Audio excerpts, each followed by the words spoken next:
हरि ओम।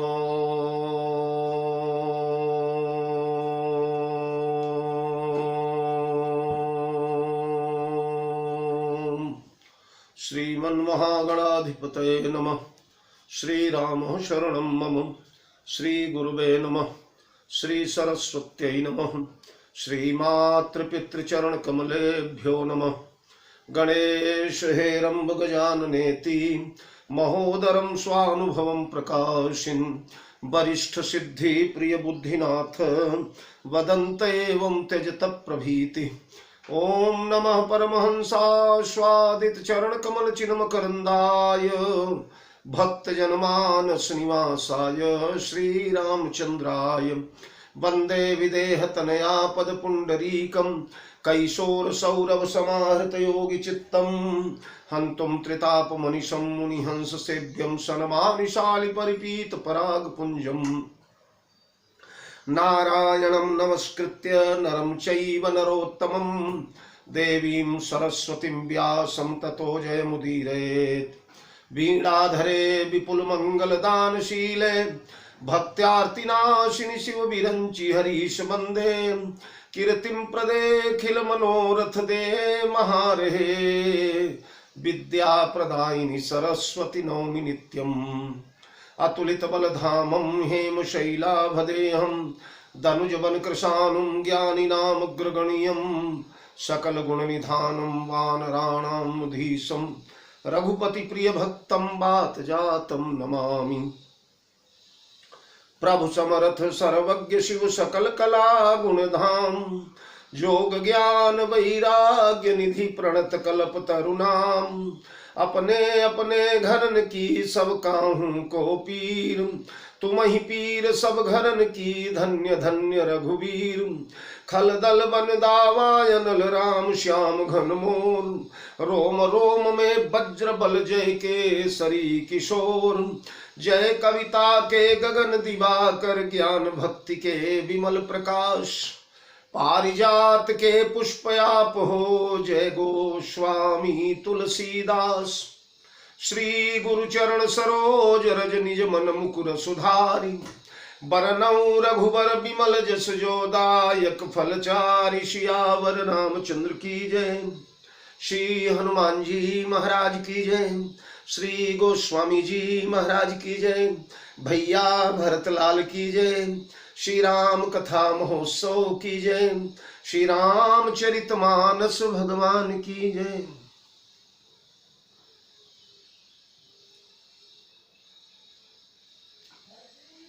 मेरे परमाराध्य अकारण करुणा वरुणालय जगत नियंता जगदाधार सर्वतंत्र स्वतंत्र परात्पर परब्रह्म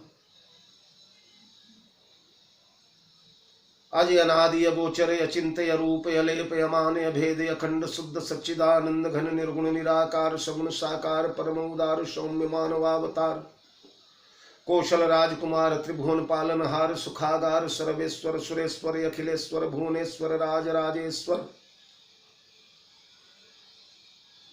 भक्तवांछा कल्पद्रुम जानकी रमण भगवान श्री राघवेंद्र सरकार भगवती भास्वती भावमयी करुणामयी ममतामयी समतामयी क्षमामयी कृपामयी स्नेहमयी लाडमयी दुलारमयी प्यारमयी अधिकारमयी अघटन घटना पटीयसी सर्वेश्वरी सुरेश्वरी अखिलेश्वरी भुवनेश्वरी राज राजेश्वरी राम बल्लभा विदेह वैजयंती भगवती भास्वती जानकी माँ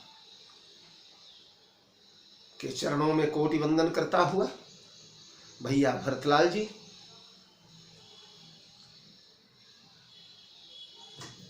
आप सभी के पावन पादारविंद में कोटि कोटि नमन। भगवत चरितामृत का रसास्वादन करके नश्वर मानव जीवन को कृतकृत्य करने वाले भ्रमर भावुक हरिपद रस रसिक परम भाग्यशाली विज्ञ श्रोता बंधुओं भक्तिमयी वात्सल्यमयी आर्य देवियों प्रिय बाल गोपाल आइए आप सभी को सादर जय जानकी जी। प्रिय मित्रों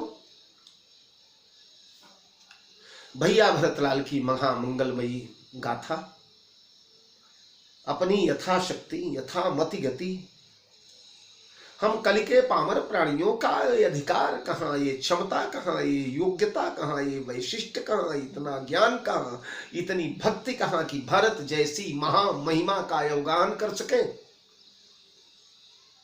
उसका थाह पा सके, उसका ओर छोर इनारा किनारा छू पाए, जिनके लिए गोस्वामी चरण कहते हैं भरत महामहिमा जल राशि मुनिमति ठाढ़ी तीर अबलासी। या भरतशील महिमा सुनु रानी जानहि राम न सकई बखानी। या कहत शारदहु करमती ही चे सागर सीप की जायूं लीचे। शारदा की बुद्धि जहां सीपी बन जाती है भरत के चरित्र रूपी महारणों के समक्ष, इस महा सागर के समक्ष, तो हम जैसे कल के दावा नल में झुलसे हुए पामर प्राणियों की क्या क्षमता, फिर भी आए। निज गिरा पावन करन कारण भरत जस निर्मल कहो। अपनी वाणी को पवित्र करने के लिए, अपने को कृतकृत्य करने के लिए चले। बस वही प्रसंग जहां कल आपको छोड़ा था। यही विधि भरत सेन सब संगा, अरे दीख जाई जग पावनी गंगा। राम घाट कह कीन प्रणामा, भय बामन मुदित मिले जनु रामा। करहि प्रणाम नगर नर नारी, अरे मुदित ब्रह्म मैं बारी निहारी। करिम जन्मा गही कर जोरी, रामचंद्र पद प्रीति न थोरी। भरत कहो सुर सरि तव रेनु, अरे सकल सुखद सेवक सुर धेनु। जोरी पानी बर मांगऊ एहू, सिय राम पद सहज सनेहू। यही विधि मज्जन भरत करी, गुरु अनुशासन पाई। मातु नहानी जानी सब डेरा चले लवाई। राम घाट कह कीन प्रणाम, भामन मगन मिले जनुराम। कल मैंने निवेदन किया था, जब दृष्टि बदल जाती है तो सृष्टि बदल जाती है। भगवत भक्त जो है, यो माम पश्यतु सर्वत्र सर्वम च मयि पश्यतु पश्यति। गीता में भगवान कृष्ण कहते हैं पार्थ, यो माम पश्यतु सर्वत्र, जो मुझे एक एक कण में, एक एक अणु में, एक एक परमाणु में, यत्र तत्र सर्वत्र समान रूपेण सर्वदा अनुस्यूत समझता है, सब जगह मुझे देखता है। भरत जी में यह साकार हुआ। जहां तहां भगवान श्री सीताराम का दर्शन इन्हें हो जाता है। और ये तो रामघाट है, अभी नया नया बना हुआ रामघाट। इनका नामकरण अभी ज्यादा से ज्यादा 20 दिन पहले हुआ है। यो कह ले कि रामघाट नामकरण के बाद विशिष्ट अतिथि आज ही आए। रामघाट को देखते ही निषाद ने जब कहा है रामघाट, जब से हमारे प्रभु ने इस घाट पर चरण रखे हैं तब से हमने इस घाट का नाम राम घाट कर दिया है। ओहो, राम घाट नाम सुनते ही राम याद आ गए, जैसे राम मिल गए घाट के रूप में। भामन मगन मिले जनु रामू। इन भाइयों का क्या स्वभाव है। प्रयागराज में पंडा लोगों के, ब्राह्मणों के संकल्प बोलते समय आर्यावर्ते जम्बू द्वीपे भरत खंडे शब्द सुनते ही जिस समय भगवान श्री राम को सर्वत्र भरत दिखने लगते हैं, जाना मरम नहात प्रयागा, मगन होई तुम्हारे अनुरागा। भरत खंड नाम मात्र सुनने के कारण हा भरत कहकर हमारे भगवान निमग्न हो गए हैं, लौटने लगे हैं धरती पर। भरत भैया की पीर कलेजे में कसकने लगी है। तो जब भरत नाम संकल्प में सुनकर राम को भरत दिखने लगे, तो राम घाट नाम सुनकर के भरत को राम दिखने लगे। इसमें क्या दोष है। ये तो परस्पर संबंध है। ये यथामा प्रपद्यन्ते तांश तथैव भजाम्यहम्। भक्त भगवान को जैसे चाहता है, भगवान भक्त को वैसे ही चाहते हैं। इन्हें राम घाट में राम दिख रहे हैं तो उन्हें भरत के संकल्प में भरत दिख रहे हैं, और वहां भी इनको रघुबर बरन बिलोक बर बारी समेत समाज होत बिरह बारिधि मगन चढ़े विवेक जहाज। यहां भी भरत जी मगन हुए, प्रयागराज में भी मगन हुए। यमुना जी के सुंदर शीतल निर्मल श्यामल नीर को देख करके राघवेंद्र सरकार दिखाई पड़ने लगे। ये भरत के दृष्टि का वैशिष्ट है। तो भामन मगन मिले जन मगन हो गए। रामचरित में मगन माने निमग्न हो जाना, डूब जाना। होत बिरह बारिधि मगन, डूब चुके हैं राम प्रेम में, राममय हो चुके, तदाकार वृत्ति को प्राप्त हो चुके। और उधर जो है, इधर ये मगन है, उधर करहि प्रणाम नगर नर नारी मुदित ब्रह्ममय बारी निहारी। ब्रह्ममय ब्रह्मद्रवा गंगा जी, कल मैंने बताया था भगवान त्रिभुवननाथ ही द्रवीभूत होकर के नारद बाबा के वीणा के मधुर मंजुल में स्वरों में और नारद बाबा के संकीर्तन में निमग्न होकर के भगवान ही द्रवभूत होकर के सगुण साकार निर्गुण निराकार तो आज तक होते आए, पर निराकार बन गए। और उसे ही ब्रह्मा जी ने रख लिया अपने कमंडलू में।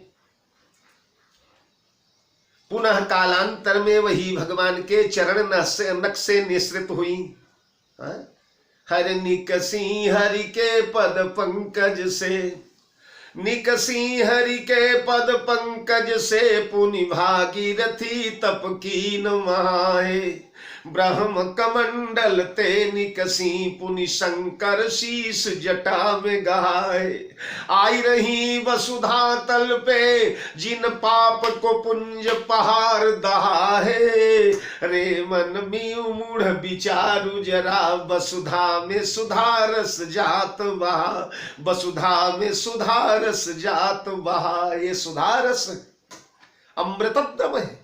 भगवान आदि शंकराचार्य कहते हैं भगवद गीता किंचित भीता गंगा जल लो कणिका पीता। तो उन ब्रह्मद्रवा गंगा को देख करके करही प्रणाम नगर नर नारी। ऐसे प्रणाम करते हैं जैसे साक्षात ब्रह्म का दर्शन हो रहा हो। कारी मज्जन मागही कर जोरी रामचंद्र पद प्रीति न थोरी। स्नान करते हैं, गंगा मैया से वरदान मांगते हैं। क्या वरदान मांगते हैं? बोले रामचंद्र पद प्रीति न थोरी। हे गंगे, हे भगवती भागीरथी, हे ब्रह्मद्रवा, रामचंद्र पद प्रीति न थोरी। श्री राम भद्र के चरणों में मेरी प्रीति थोड़ी न हो। थोड़ी यानी बहुत ज्यादा प्रीति हो, अधिक प्रीति। रामचंद्र के चरण की प्रीति देने का अधिकार गंगा को है। गंगा के किनारे से रहने से, गंगा का किनारा सेवन करने से, गंगा जल सेवन करने से भगवान की भक्ति सुदृढ़ होती है। नर्मदा के किनारे रहने से तपस्या सुदृढ़ होती है, क्योंकि गंगा मैया साक्षात भक्ति देवी ही है। हरे राम भगति जह सुर सरी धारा सरसई ब्रह्म विचार प्रचारा। ये गंगा की धारा भगवान की भक्ति है, भगवान से मिलाने का कार्य यही करती है। मैंने शायद पुराने प्रवचनों में पिछले वर्ष बोला होगा, एक आध दिन प्रयागराज में कुंभ का मेला चल रहा था। मेला के कुछ पहले महीने 15 दिन पहले मैं मुंबई गया हुआ था। मुंबई एक सेठ जी हमारे बड़े परिचित सोमानी जी महोदय, उन्होंने कहा पंडित जी ये बताइए कि भगवान को प्राप्त करने का सबसे सुगम रास्ता कौन है? जो प्रस्थान त्रयी है, उनमें से कौन से मार्ग से प्रस्थान किया जाए कि भगवान सहज मिल जाए। ज्ञान मार्ग है, कर्म मार्ग है और भक्ति मार्ग है। इन तीनों मार्गों में से किस मार्ग का अनुसरण करने पर भगवान सहज मिल जाते हैं। हमने कहा सेठ जी कुंभ का मेला लग रहा है, प्रयागराज का टिकट तो आपका बन गया है। बोले हाँ। तो हमने कहा प्रयागराज आइए, वहीं पर इसका उत्तर मैं आपको प्रदान करूंगा। बात आई गई हो गई, समय आया, अमावस्या पर सेठ जी प्रयाग आए। 10 दिन रुकने का उनका प्रोग्राम था। अमावस्या बीत गई, बसंत पंचमी बीत गई, अचला सप्तमी आई। भीड़ भाड़ कम हो चुकी थी। मध्याह्न में करीब 4 बजे के लगभग में सेठ जी को लेकर के त्रिवेणी के तट पर आया। हमने कहा सेठ जी आपका एक प्रश्न था मुंबई में। हाँ था। हमने कहा उसका उत्तर लीजिए। हाँ दीजिए उत्तर। हमने कहा देखिए यहां 3 नदियां मिल रही हैं, एक अदृश्य है और 2 दृश्य है। 2 आपके दृष्टिपथ पर है और एक जो है अदृश्य अंतर वाहिनी है, भगवती सरस्वती। बोले हाँ। हमने कहा ये तीनों नदियां क्या है जानते हैं? मानस की बड़े अच्छे अध्येता। मैंने कहा देख इन तीनों नदियों में राम भगति जह सुर सरी धारा, अरे सरसई ब्रह्म विचार प्रचारा, विधि निषेधमय कलिमल हरनी, करम कथा रविनंदनी वरनी। हमने कहा गोस्वामी जी ने राम भक्ति जह सुरसरी धारा, इन गंगा जी की धारा को राम भक्ति का स्वरूप प्रदान किया है। राम भक्ति बह रही है धरती पर। किसी को भक्ति देवी का दर्शन करना है तो गंगा के किनारे आ जाए। गंगा के 2 तट जो हैं, ये दोनों तट ही सकाम और निष्काम भक्ति के स्वरूप है। निष्काम भक्ति उसे कहते हैं जहां गंगा जी कगार काट करके बहा करती है। नदियों की एक परंपरा है, नदियां एक तरफ कगार काट करके बहती हैं और दूसरे तरफ कुछ समतल ढलुआ क्षेत्र होता है जहां किसान लोग कहीं धान, कहीं सब्जी, कहीं तरबूज, कहीं खरबूज, खीरा, ककड़ी ये सब पैदा करके और कुछ लाभ ले लिया करते हैं उस किनारे से। वो सकाम भक्ति का किनारा है। जे सकाम नर सुनहि जे गावई, सुख संपत्ति नाना विधि पावई। और जहां नदी बिल्कुल कगार काट करके चल रही है वो निष्काम भक्ति का किनारा है। तो ये गंगा जी ही भक्ति है। सकामता और निष्कामता दोनों तटों के बीच में ये बह रही है। सेठ जी ने कहा बिल्कुल सत्य गुरुदेव। और हमने कहा है जो अंतर्वाहिनी है भगवती सरस्वती, यही ज्ञान है, ज्ञान मार्ग है। ज्ञान अंतर होता है, बाह्य दृष्टि पथ में नहीं आता। बिल्कुल सही गुरुजी। हमने कहा ये जमुना मैया यही कर्म है। कर्म कथा रविनंदनी वरनी, ये कर्म कांड और सरस्वती ज्ञान कांड और भक्ति देवी गंगा जी भक्ति कांड। ज्ञान ऋचा, कर्म ऋचा और भक्ति ऋचा। हाँ लेकिन पंडित जी आप ये सब कहानी मुझे सुना क्यों रहे? हमने कहा सेठ जी इसीलिए सुना रहे कि यहाँ प्रयागराज आने तक ये तीनों का अस्तित्व अलग अलग है। तीनों अलग अलग है। लेकिन प्रयागराज में आने के बाद गंगा ने भी अपना विलीनीकरण, जमुना ने भी अपना विलीनीकरण गंगा में कर दिया और सरस्वती ने भी अपना विलीनीकरण गंगा में कर दिया। जमुना और सरस्वती दोनों गंगा में समाहित हो गई। यहां तक अस्तित्व रहा और यहां के बाद दोनों समाहित हो गई। अब प्रयागराज से गंगा सागर तक की यात्रा कौन कराएगा जीव को? बोले गंगा जी कराएगी, यानी भक्ति देवी कराएगी। तो ज्ञान और कर्म प्रयाग यानी ये शरीर,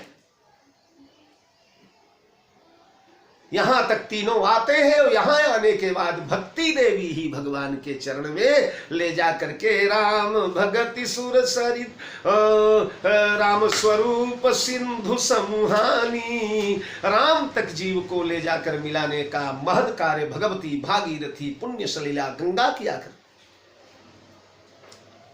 तो इसलिए भक्ति मांगना है तो गंगा मैया से मांगिए। भक्ति मुक्ति सब सुनि समुझई जन मुदित मन मज्जहि यति अनुराग, लहई चारि फल यक्षत तन साधु समाज प्रयाग। तो उन गंगा मैया से मांगते हैं, अरे भर करी मज्जन मांगहि कर जोरी, रामचंद्र पद प्रीति न थोरी। अब भरत कहूं सुर सरित वरेनु, सकल सुखद सेवक सुरधेनु। देखिए भरत जी ने पहले राम घाट कह कीन प्रणामु, भय मन मुदित मिले जनुरामु। इतना कहकर भरत चरित्र को छोड़कर गोस्वामी जी नगरवासियों के पास आ गए, क्योंकि भरत जी भय मन मग्न हो गए, अंतर जगत में प्रविष्ट हो गए। अब उनकी चर्चा किया, वो लोग नहा धो लिए और उसके बाद याचना कर लिए, गंगा मैया से भगवान की भक्ति मांग लिए। अब फिर भरत जी जागे तो देखिए वो लोग मुदित ब्रह्ममय बारी निहारी ब्रह्ममय गंगा को देख रहे, और भरत जी राम घाट को राममय देख रहे।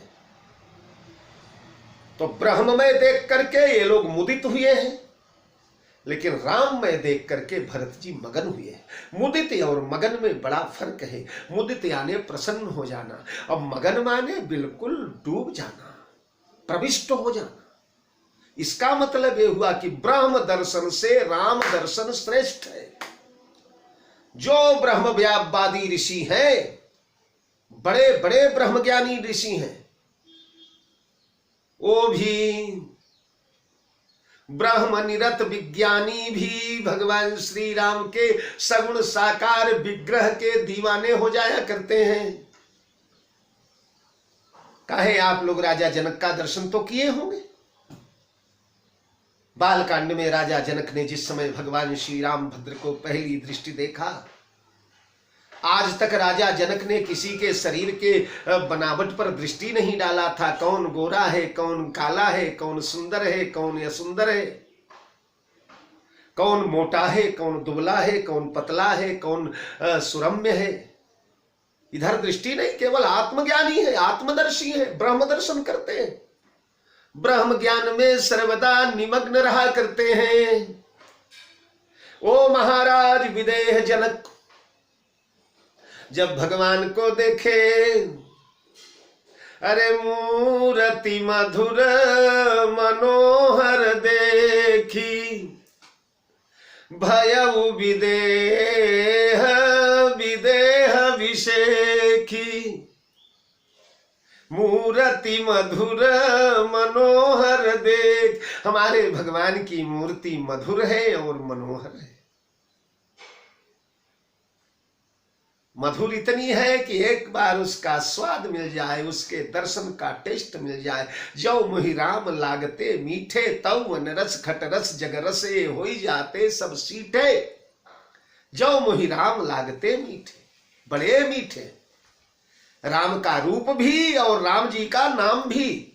आखर मधुर मनोहर दो, अरे बरन बिलोचन जन जिय जो।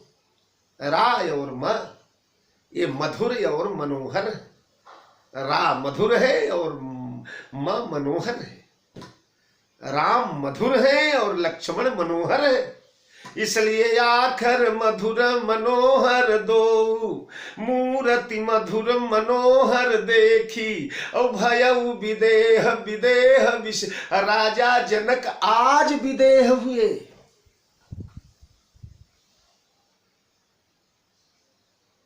भयउ विदेह विदेह विषेखी। आज तक तो विदेह की डिग्री मिली हुई थी, विदेह कहलाया करते थे, आज विशेष विदेह हो गए। वस्तुतः विदेहत्व तो आज उतरा है। विदेहत्व का मतलब देह के शरीर के जितने अवयव हैं वो सब महाराज बिल्कुल विदेह हो गए हैं, उनमें कोई कुछ रह ही नहीं गया। नेत्र खुले तो नेत्र के कटोरे खुले के खुले रह गए, ये पलकें झपकती ही नहीं हैं, जबकि पलकों में इनके पूर्वज ही बैठे हुए हैं। महाराजा निमि एक टक रहे निमेष न लावही, निमिष बंद हो गए। अरे रघुराज बिलो की लई जब ते, तब गेहन देह देहन गेह सुधारन दे। धरि धीरज बोली उठी बरुनी, धरि धीरज बोली उठी बरुनी, पद नीरज के रज झारन दे। पल के आंसुआ पल के कह राघव को ढक लो, पल के कह राघव को ढक लो। जऊ मांगा पाई विधि पाही, ए रखिए सखियां खिन माही। तो पल के कह राघव को ढक लो, आंसुआ कह पाम पखारन दे। पुतली कह मार्ग सो हट जा, पुतली कह मार्ग सो हट जाए। अखियां कहे और निहारन दे। अरे मूरति मधुर मनोहर देखी, भयउ विदेह विदेह विशेखी। विदेह हो गए, कंठावरोधन हो गया, अंग अंग में पुलकावली हो गई। नैनों से गंगा जमुना छलक और कहने लगे, कहु नाथ सुंदर दुई बालक, मुनि कुल तिलक कि नृप कुल पालक। ब्रह्म जो निगम नेति कही गावा, अरे उभय वेश धरि की सोयावा। वाहरे एक ईश्वरवादी, एको ब्रह्म द्वितीयो नास्ति की परिकल्पना में डूबे हुए महाराज, ब्रह्म सत्यम जगन मिथ्या की घोषणा करने वाले विदेह बरवे रामायण में कहते हैं, आज तक मैंने जगत को असत्य कहा था, लेकिन वो मेरी भूल थी, मैंने अपराध किया है गुरुदेव। क्या? बोले, पूनी पूनी हृदय सराहत भल भव सागर। अरे पूनी पूनी हृदय सराहत भल भव सागर, जहां प्रगटे असमारिक विधि गुण आगर। आज तक मैंने भवसागर को असत्य कहा था, झूठ किया कहा था, मिथ्या कहा था, लेकिन वो मेरा दोष था, अपराध था, गलती थी। ये भवसागर अगर झूठ होता या सत्य होता, मिथ्या होता, तो ये दो दो माड़ी किस्में कैसे पैदा होते? राम लक्ष्मण रूपी माणिक्य जिस सागर में निकलते हैं, वो सागर कभी असत्य नहीं हो सकता। कहु नाथ सुंदर दो बालक, मुनि कुल तिलक कि ब्रह्म नृप कुल पालक। ब्रह्म जो निगम नेति कही गावा, उभय वेश धरि की सोयावा। अरे सहज विराग रूप मन मोरा, हो तथकित जिमि चंद चकोरा। इनहि बिलोकत यति अनुरागा, बर बस ब्रह्म सुख ही मन त्यागा। बाहरे बरबस जबरदस्ती मेरे मन के साथ बलात्कार हुआ, मेरे मन को बला जबरदस्ती खींच लिया गया। कहां से? बोले, ब्रह्म सुख ही मन त्यागा। ब्रह्म सुख, ब्रह्मानंद रूपी सुख से हमारे मन को खींच करके इस विषयानंद में डुबा दिया गया। नयन विषय मोह भयउ, जो समस्त सुख मूल। तो ब्रह्मानंद में निरंतर रमण करने वाले विदेहराज योगीराज निर्गुण निराकार के प्रबल पुरोधा महाराज जनक आज सगुण साकार के संसार में प्रविष्ट हुए। और इससे सिद्ध हुआ कि निर्गुण निराकार ब्रह्म का जो अनुभव है, उससे हमारे भगवान राम बहुत अच्छे हैं। हमारे राम जी के दर्शन का अनंत गुना फल है। ब्रह्म निरत पंडित विज्ञानी, तरई न बिनु से ये मम स्वामी। राम नमामि नमामि नमामि। एक कथा याद आ गई। मधुसूदन सरस्वती, मधुसूदन सरस्वती जी अपने युग के बहुत बड़े विद्वान और गौरव मान सम्मान इतना। काशी के पंडित तो काशी में तुलसीदास जी को रहने ही नहीं दे रहे थे। तुलसी के रामायण जलाने के लिए, तुलसी को मारने के लिए, तुलसी की हत्या कराने के लिए कई कई पंडितों ने, विद्वानों ने कितने चोर भेजे, कितने डाकू भेजे, कितने लुटेरे भेजे। पार्थिव शरीर से केवल महाराज सेठ टोडरमल तुलसी के रक्षक थे काशी में, सेठ टोडरमल जी, जो अन्न वस्त्र इत्यादि पुराते थे और आंतरिक दृष्टि से भगवान श्री राम लक्ष्मण रक्षक थे इनके। पंडित लोग कहते थे रामचरितमानस तो ये देहातियों की, गमारों की भाषा में लिखी हुई कहानी, ये कोई शास्त्र थोड़े है, पुराण थोड़े है, धर्म ग्रंथ थोड़े। अंत में महाराज मधुसूदन सरस्वती के हाथों में रामचरितमानस दिया गया। ऐसे विद्वान मधुसूदन सरस्वती हिमालय को बोल दें झुकदा तो झुकना पड़े। ओ मधुसूदन सरस्वती ने रामचरितमानस का पाठ किया है। पाठ करके अपनी सम्मति लिखा। आनंद कानने यस्मिन् जंगमस् तुलसी तरु कविता मंजरी यस्य राम भ्रमर भूषिता। कविता मंजरी भाति राम भ्रमर भूषिता। दो जगह दो प्रकार से श्लोक लिखे गए हैं। तो महाराज मधुसूदन सरस्वती ने कहा आनंद कानने यस्मिन् जंगमस् तुलसी तरु। इस आनंद कानन यानी वाराणसी, आसानंद मानंद बने वसंतम, तो आनंद बने यानी काशी। इस आनंद वन में जंगमस तुलसी तरु, तुलसीदास तुलसी का चलता फिरता पौधा है। और कविता मंजरी भांति, कविता जो है वही उस तुलसी रूपी पौधे की मंजरी है। और राम भ्रमर भूषिता, राम भंवरा बन करके सर्वदा उस पर मंडराते रहा करते। ओ मधुसूदन सरस्वती एक बार तीर्थ यात्रा करते करते ब्रज प्रदेश में पहुंच गए। वृंदावन गए तो मधुकरी मांगा करते थे। मधुकरी का तात्पर्य संकल्प ये था कि एक ही घर में मांगेंगे, एक ही घर में, और जो मिल जाएगा उसी को पाएंगे। दूसरे घर में मांगेंगे नहीं, जो मिला उसे लौटाएंगे नहीं। एक ग्वालिनी दरवाजे पर चूल्हा था, आहरा बना हुआ था और वहां जो है रोटी बना रही थी। उसका बच्चा गोपाल जो है ग्वाला, उसका छोटा सा बालक गोद में खेल रहा था। मधुसूदन सरस्वती पहुंच गए और बोले माँ रोटी दे, रोटी दे, माँ भिक्षा दे, माते भवति भिक्षाम दे। अब ग्वालिनी से संस्कृत में क्या बोलेंगे, सादी भाषा में बोले। और ग्वालिनी ने अपने उस टोकरे में जिसमें रोटियां बना बना करके रख रही थी, 4-5 रोटी निकाला और बाबा के झोली में डाल दिया। रोटी तो ले लिया। बाद में देखा बाबा जी ने तो ग्वालिनी के गोद में जो बच्चा है वह उसी टोकरे में से निकाल निकाल कर रोटी कुतर रहा है। उधर ओ शौच भी कर रहा है, टट्टी भी कर रहा है।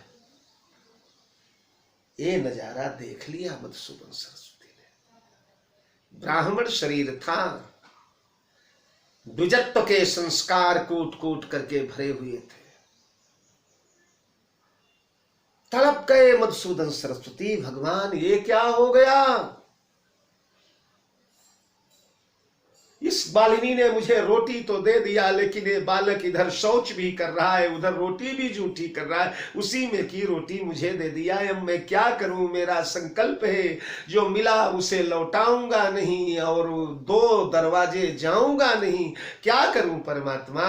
आंखें बंद हुई ग्लानि से, एकाएक दृष्टि फिर खुली, और जब खुली तो भगवान मधुसूदन सरस्वती ने देखा कि उस बालक को, वो जो गंदा फंदा बालक जूठी रोटी कुतर रहा, उसी के सामने बैठ करके अकारण करुणा वरुणालय जगत नियंता जगदीश्वर सुरेश्वर अखिलेश्वर भुवनेश्वर नंद नंदन ब्रजेंद्र नंदन नीलमणि नील घन नीलोत्पल अखिल लोक लोचनाभिराम नयनाभिराम आप्त काम तृप्त काम पूर्ण काम सुखधाम ब्रजेश्वर भगवान गोपी जन वल्लभ श्याम सुंदर श्री कृष्ण चंद्र छोटा सा रूप बना करके उसी ग्वालिनी के बच्चे से कह रहे हैं भैया मुझे भी लोटी दे दे, मुझे भी लोटी दे दे। और जब उसके हाथ की रोटी छीन कर भगवान कृष्ण को खाते हुए देखा, भगवान मधुसूदन सरस्वती का सारा ब्राह्मणत्व, सारा पांडित्य, सारी शुद्धता छूमंतर हो गई।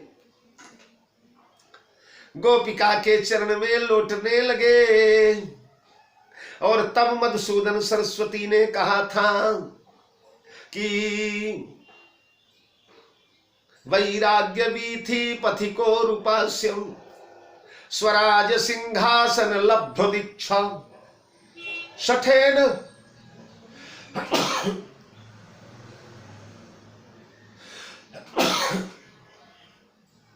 भगवान कृष्ण को अपशब्द बोल गए। शठेन केनापि वयम हठेन दासी कृता गोप बधु ब्रिटेन। ओहो, वैराग्य वीथि का पथिक था मैं, आत्मज्ञान के मार्ग पर चलने वाला, और स्वराज सिंहासन लब्ध दीक्षा, स्वराज सिंहासन प्राप्त था। किसी की कृपा से, अनुकंपा से मैं धर्माचार्य नहीं बनाया गया। अपने बुद्धि बल विवेक के प्रभाव से विश्व के गुरुओं का जगत गुरु सभी लोग नमन करते हैं। लेकिन ओहो, शठेन के ना भी भयम हठेन, किसी शठ ने आज जबरदस्ती हठात बलात् पकड़ करके मुझे दासी कृता गोप बधु ब्रिटेन, इन गोपियों की दासी बना दिया, गोपी का गुलाम बना दिया। और गोपी के चरणों में मधुसूदन सरस्वती लौटने लगे। माते माते,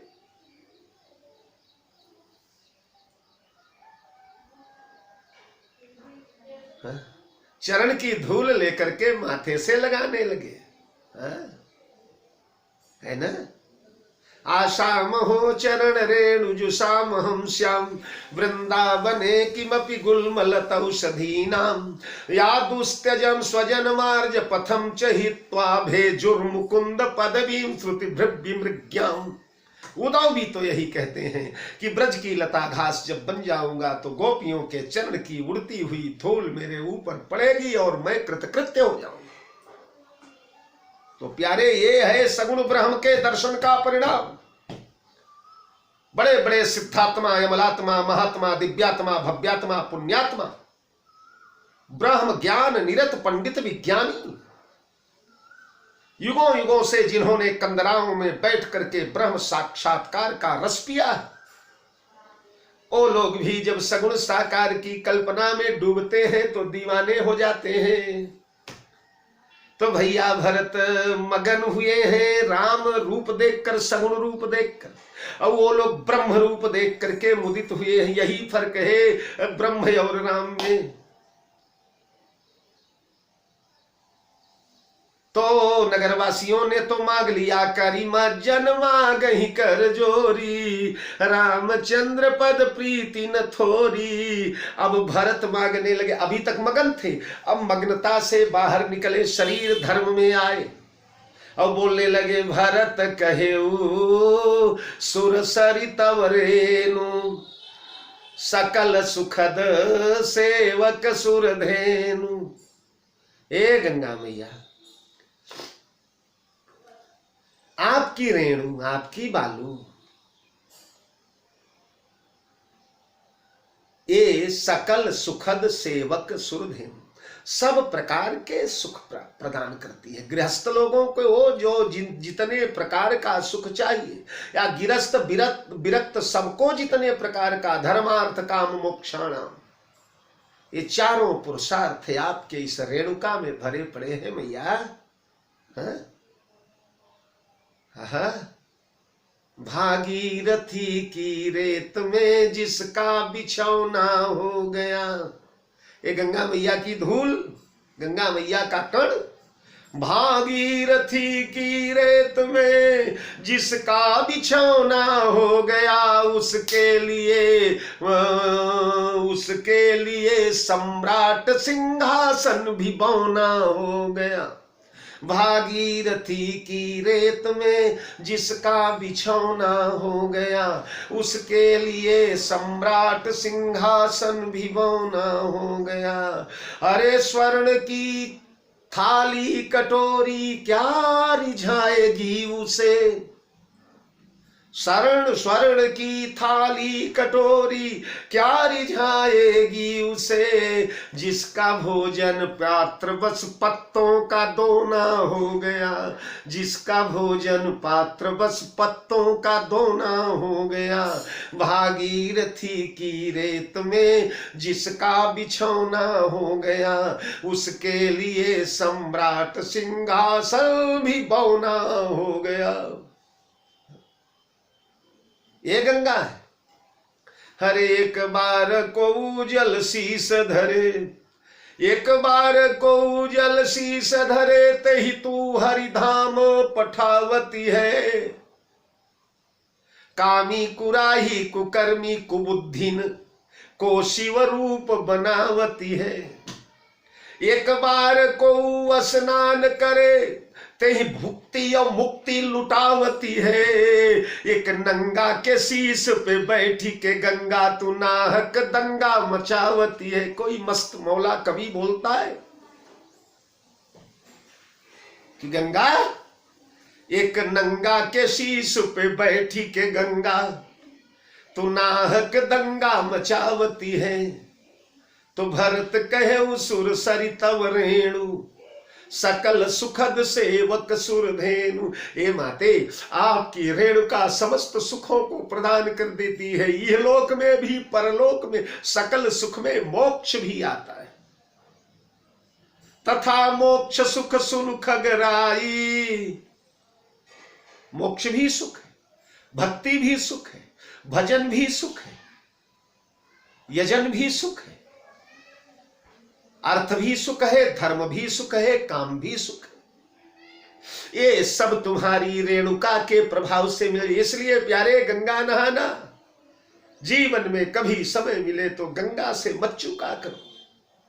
ये ब्रह्मद्रवा सकल सुखद सेवक सुरधन। और जो सर्वदा गंगा का सेवन करते हैं, जो गंगा मैया के तट पर रहते, धन्य सुदेश जहां सुरसरी। एक दिन मैंने बताया था ना कि गंगा के एक कोष के सीमा में अगर किसी की मृत्यु हो जाती है तो वह मनुष्य देवता बना दिया जाता है। और अगर पशुओं पक्षियों कीट पतंगों की मृत्यु हो जाती है तो अगले जन्म में वो मनुष्य बन जाते हैं। मानवा इतरे जना मानव बन जाते। तो ये महिमा है। और सेवक सुरधेनु, सेवकों के लिए जो सर्वदा तुम्हारी सेवा करते हैं, तुम्हारे घाट पर रहते हैं, तुम्हारा जल पीते हैं, तुम्हें स्नान करते हैं, तुम्हें प्रणाम करते हैं, तुम्हें नमन बंदन करते हैं, तुम्हें स्वच्छ रखते हैं, उनके लिए तो आप सुरधेनु हैं मैया। सुरधेनु माने कामधेनु। कामधेनु की विशेषता क्या है? कामधेनु के द्वार पर जाकर जो मांगो वो कामधेनु लुटा देती है। धर्मार्थ काम मोक्षाणाम, धर्म अर्थ काम मोक्ष जो मांगो, कामधेनु के द्वार पर कुछ भी महाराज असंभव नहीं है। महाराज जमदग्नि ने इन्हीं कामधेनु के बल पर ही तो सहस्त्रार्जुन कीर्तिवीर के हजारों सैनिकों को 56 प्रकार के व्यंजन करवाकर परितृप्त कर दिया क्षणार्ध में। तो ये सुरधेनु है, कामधेनु है। जोरी पानी माग बर मांगू ये हो, सिया राम पद सहज सनेऊ। प्रयागराज में भी मांगा है, मांगू भीखी त्यागी निज धर्मो, अरे आरत काहन करई कुकर्म।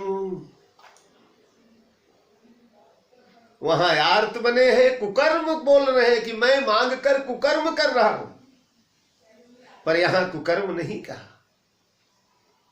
यहां जोरी पानी बर मांगू ये सिया राम पद सहज सने। ये माते आपसे याचना करें। तो वहां प्रयागराज में त्रिवेणी है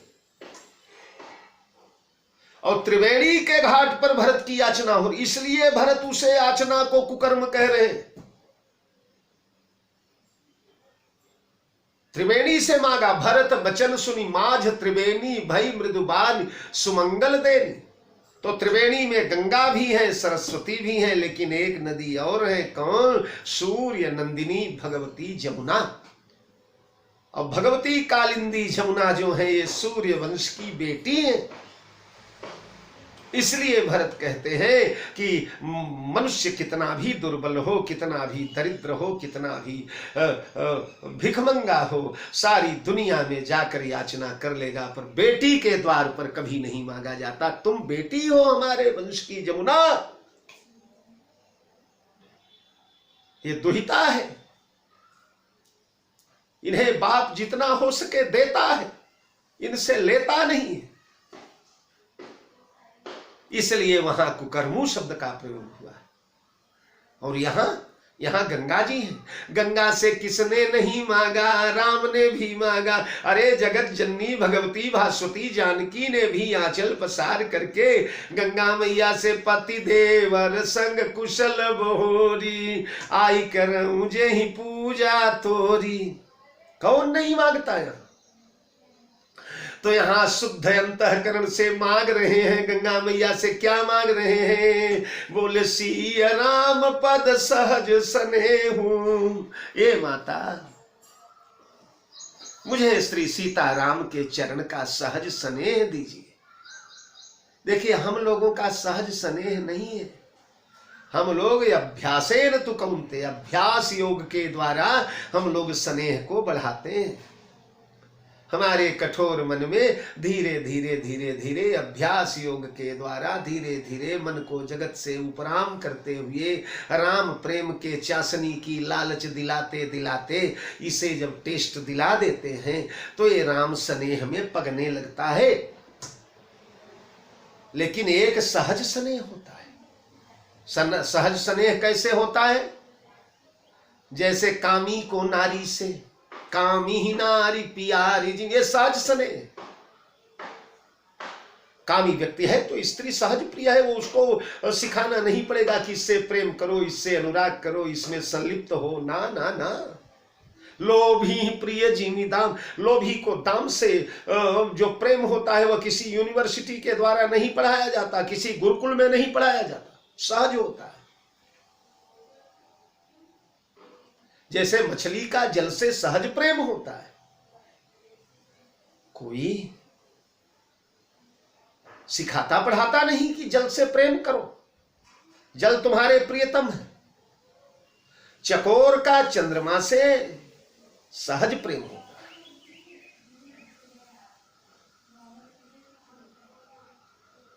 चातक का स्वाति के जल बिंदु से सहज प्रेम होता है।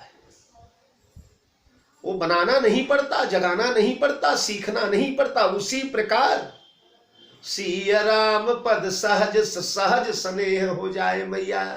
जैसे चातक का स्वाति के बूंद से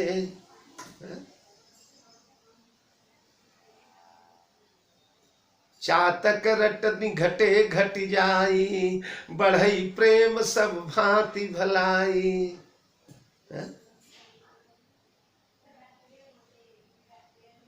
इस प्रकार का सहज प्रेम मुझे दीजिए माते। हे भगवती भागीरथी, श्री सीताराम के चरण में मेरा सहज धन्य हो भरत। जो मिलता है उसी उससे यही तो मांगते हैं। चाहे प्रयाग में हो, चाहे लोग मार्ग वाले मिले, कनि बिनती पूछई जहिते ही, के ही मगल सी लखन वैदेही, गए राम वैदेही।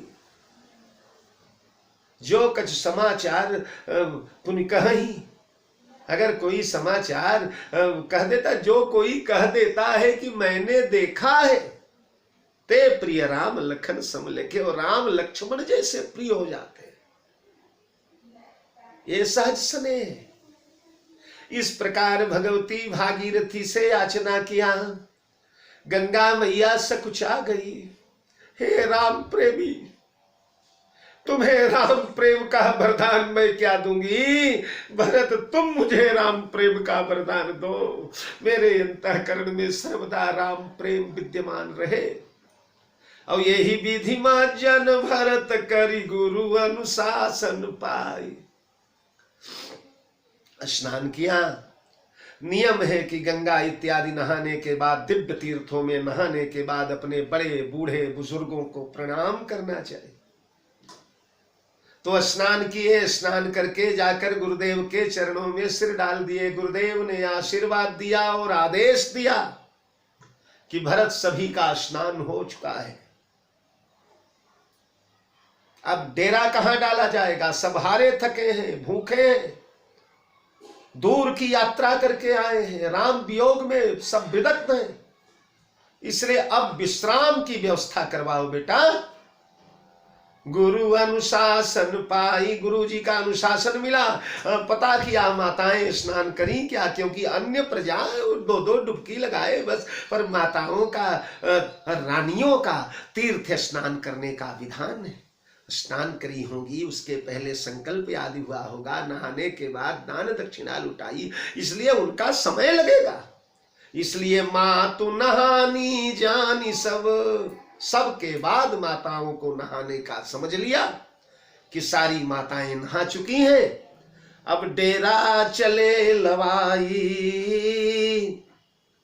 डेरा लेकर के चल पड़े, यानी समस्त प्रजाजनों को, समस्त यात्रियों को साथ में लेकर चले।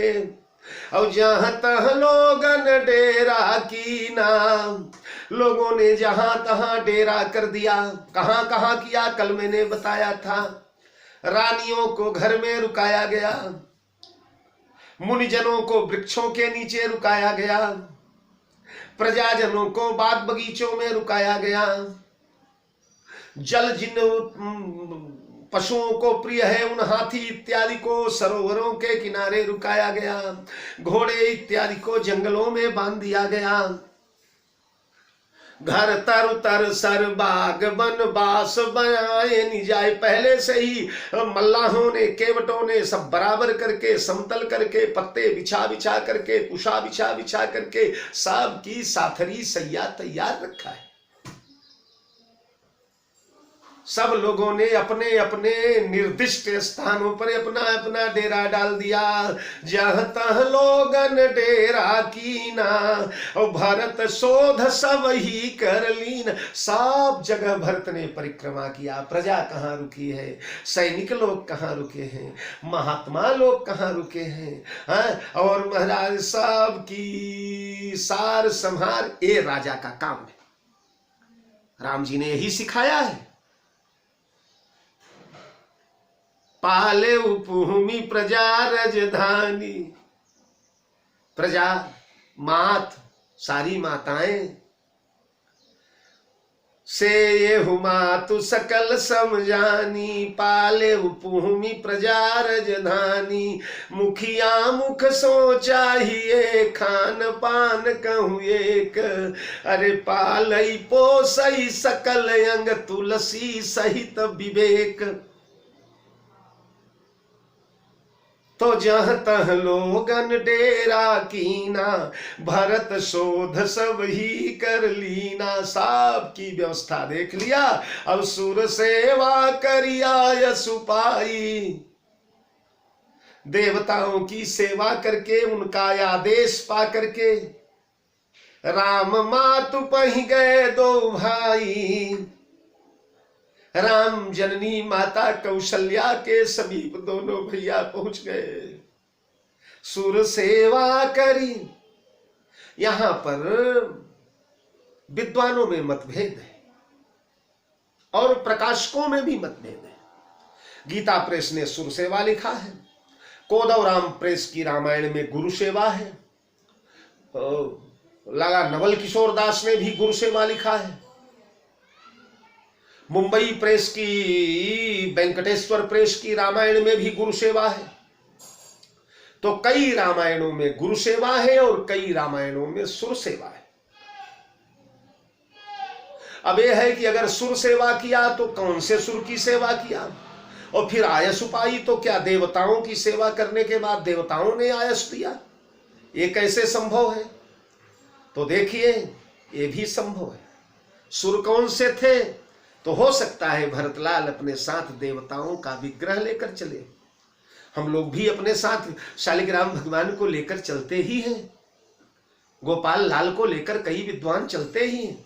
और कई हमारे विद्वान मित्रों का तो साज सरंजाम इतना बढ़िया पूजा पाठ का रहता है कि जहां पहुंचते हैं मंदिर ही बना देते हैं।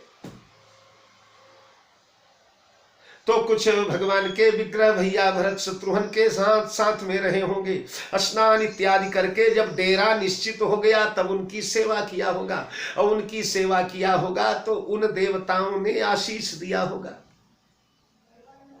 कैसे आशीष दिया होगा? अरे भाई, भावो ही विद्यते देवा। अगर भक्त की भावना भरत और सीता जैसी हो तो कौन देवता नहीं बोलेगा?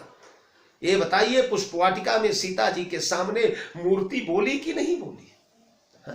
मन जाहि राचो मिलहि सोबरु सहज सुंदर सांवरो, ये सब मूर्ति के द्वारा ही तो बोले गए। लंका में प्रतिपा बहई प्रविपात, मूर्तियां आंसू बहाती है। गंगा जी बोली कि नहीं बोली? त्रिवेणी बोली कि नहीं बोली? तो उन देवताओं ने भरत जैसे भक्त को पाकर कर दिया। या अगर गुरु माने तो गुरुदेव की ये तो बिल्कुल यानी उचित ही है। गुरुदेव की सेवा किया, सेवा के बाद गुरुदेव ने कहा जाओ मां के पास जाओ, माता के पास जाओ। तो गुरु सेवा करिया यशु पाई। पर मैं यहां जो गीता प्रेस की रामायण हमारे सामने, हम सुर सेवा ही बोल रहे हैं। सुर सेवा करिया यशु पाई। अच्छा, देवताओं की सेवा किया, आयस पाई। किसकी आयस पाया? आदेश किसका पाया? तो एक तो देवताओं ने आदेश दिया, या देवताओं का आदेश, देवताओं की सेवा करके मां के द्वार पर पहुंचे। राज परिवारों की ये परंपरा रही है कि अगर राजकुमार भी रानी के कक्ष में जाता है तो पहले सेवकों से बोलकर आज्ञा लेता है। राजकुमार दर्शन को आना चाहते, मां का आदेश मिला और राम मातु पही गे दो भाई कौशल्या के पास चले गए। उनकी सेवा शुश्रूषा हुई। उसके बाद क्या हुआ, कैसे हुआ, कैसे राम जी की साथरी देखा, ये कथाएं कल यथासंभव रखने का प्रयास करूंगा। जय जानकी जीवन। आप लोगों को बहुत बहुत धन्यवाद।